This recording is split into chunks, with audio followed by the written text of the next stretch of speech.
El día 8 de mayo de 2026, han perdido la vida 2 guardias civiles y otros 2 han resultado heridos, mientras cumplían con su deber de servicio a la patria. Tristemente, esas víctimas se suman a las del asesinato de otros 2 guardias civiles en Barbate en junio de 2024. Antes de continuar, transmitirles el más sincero y sentido pésame a sus familiares. Descansen en paz. Asimismo, in memoriam de todos los caídos y heridos a lo largo de la historia de la Benemérita. Dicho lo anterior, conviene reflexionar y abrir un debate sosegado sobre la manera de minimizar o erradicar a actos tan deleznables y reprobables, que, absurdamente, vienen aconteciendo en España.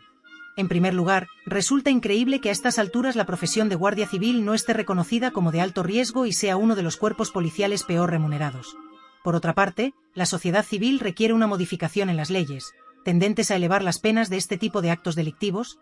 En segundo lugar, dotar de medios materiales y humanos adecuados a los cuerpos y fuerzas de seguridad del Estado a fin de que puedan responder de manera contundente sin temor de ninguna clase, es decir, fortalecer la legislación en tal sentido.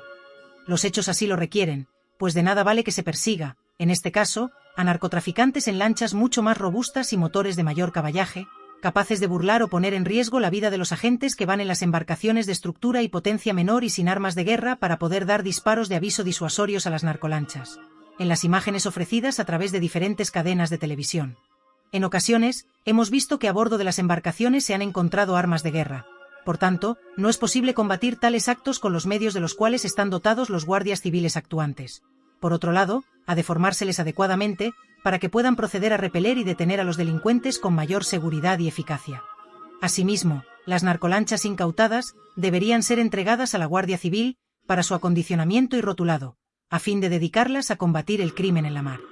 Gracias por su atención.